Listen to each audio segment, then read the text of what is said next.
Okay, y'all, we got to talk about this. So, Diddy's team dropped not one but two letters at his sentencing hearing, the expedited hearing they demand to get moved up. And baby, they dropped those letters like it was Black Friday at Target. Now, Barcagnilio was clearly trying to lock in that sentencing schedule early, or so it appeared. And the question is, what was the rush? What's the emergency mark, right? Is Diddy trying to preheat the oven before the judge even picks the temperature? Now, listen, there's a couple of reasons for that. There was a letter dated July 8th, 2025, and it was submitted to the judge and outlines that what both sides have agreed to in terms of timeline. Mark said, Your Honor, the parties have met and conferred and agreed to the following schedules for sentencing: post-verdict motions and submissions of offense conduct to the probation officer. Probation office, but here's the part that made my legal spidey sense tingle. Jana, the defense proposes that the probation office provide the parties with a and no longer pre-sentence has a voice who will pursue justice for her accusation. Before August 29th, 2025. As of the taken against That's Diddy, over a month before no the expansion of the sentencing hearing investigation, scheduled on October no 3rd. isolation Now, if you guys orders, don't remember, the no night equipment before they asked access, for something on no September suspension of attorney 22nd, communication. Then they moved it back to the original date of October 3rd. Now,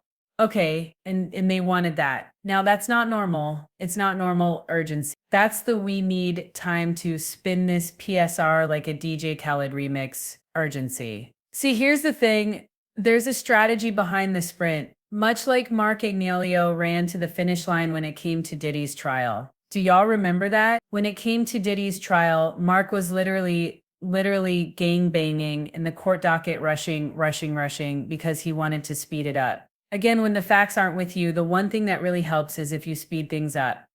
All right. Now, here's the first rule of defense: luring. When your client's name is trending next to sex trafficking. And make no mistake, the Mann Act is a sex crime, and it is one of the major crimes that people are convicted of when they can't prove sex trafficking. But since Diddy's name was trending next to sex trafficking, Enrico, he only can do one thing, and that's control the narrative. In the PSR, that's the master document that tells the judge who the defendant really is. Every bad thing he's ever done, every whisper of uncharged conduct, and every time he kicked a puppy, baby, it's all in there. So what I know what you're asking, tease to them, why does Diddy's team want this early? Because they're not trying to read it. They're trying to reframe it. If the PSR says he ran a mini empire of manipulation and mistreatment, the defense wants to preempt that with their own fairy tale. You know the one. He's a tortured genius. He's misunderstood mogul. He built schools in Zimbabwe with Shira bottle. They need time to challenge the language, draft a sob story sentencing memo, and flood the court with character letters from assistants, nannies, and seal-less friends on payroll. They're also trying to basically block whatever glow up the government is. But so here's the thing. The government was mad they lost, and they should be.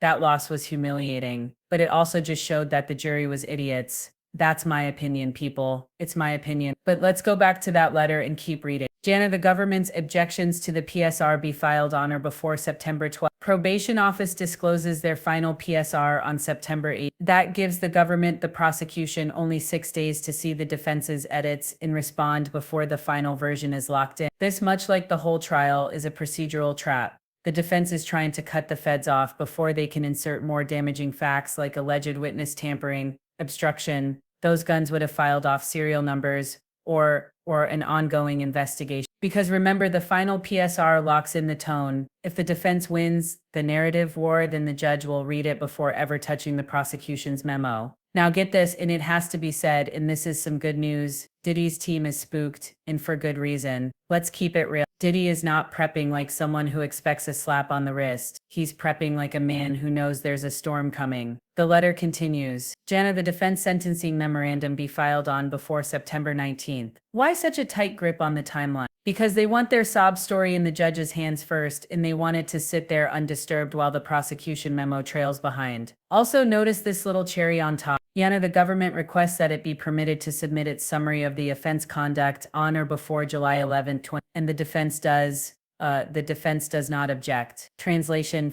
y'all can say y'all piece, but we already booked the DJ, printed the programs, and picked out the outfit for sentencing. Baby, this isn't just legal strategy, it's damage control. This isn't about time. It's about containing the fallout before other victims come forward, before more evidence gets unsealed, and before the media turns the sentencing hearing into part 2 of the trial. And let's not forget a PSR presentencing report. isn't just about prison time. It affects sentencing enhancement. Yes, those still apply, restitution and financial penalties. Can somebody say forfeit eligibility for appeal in reputation and other pending investigations? Hello, California and New York State Pro. Now, we don't know if those are happening, but I'm just saying they're Diddy's people, the defense. They're trying to shape this document like it's a press release, not a criminal profile. So when you see Diddy's team hustling for early deadlines and no longer and has a voice who will pursue justice for her accusation. Because they're efficient. Assume As of the because taken they're against worried, Diddy, because this PSR no is expansion about of to the reveal whether investigation, Diddy is gonna no be isolation remembered as a orders, music mogul no or a federal equipment case study access, in fallen no empires. suspension of The attorney clock is ticking, communication. and no amount of Chirac is going to water down the sentencing memo when the judge reads the final report. And listen, you guys, there's something you need to remember. The trial isn't over, and neither are we. Listen, I need everybody to hear me clearly right now. This trial is not over. Yes, the verdict came down, but the story, the consequences, the impact,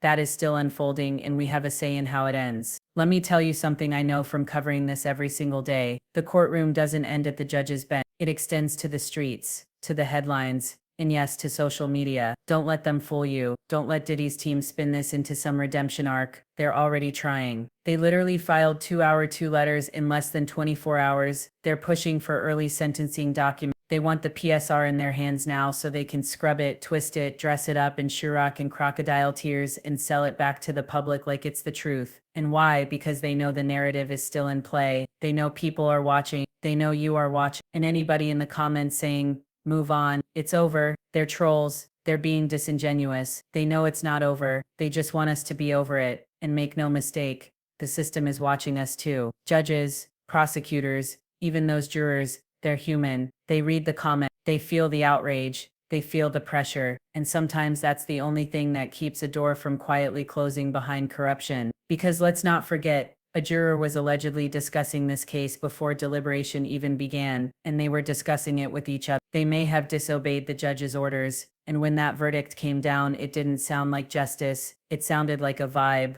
like a decision made from feeling, not fact, emotion, not evidence. That's why the judge hasn't signed off on anything yet. And that's why there's tension in the, and that's where we come in. You guys, we have to stay loud. We have to stay smart. We have to stay focused. Don't let Diddy's team rebrand this as some misunderstood mogul redemption tour. Don't let them weaponize Black culture to protect Black predators. Don't let them drown out the victims for press releases, gifting suites, and cash-stuffed envelopes. Because if we go silent now and we disengage just because the jury said not guilty, we're telling every survivor, every whistleboy, every scared employee you were right to stay quiet. No, not here and not now. We're not giving Diddy the last word. So if you're tired, rest. But then get up and keep talking, keep posting, keep questioning, keep dismantling the illusion brick by branded brick, because this trial might be over on paper, but in the court of public memory, baby, it's just getting started. Anyway, y'all, let me know what you think in the comments.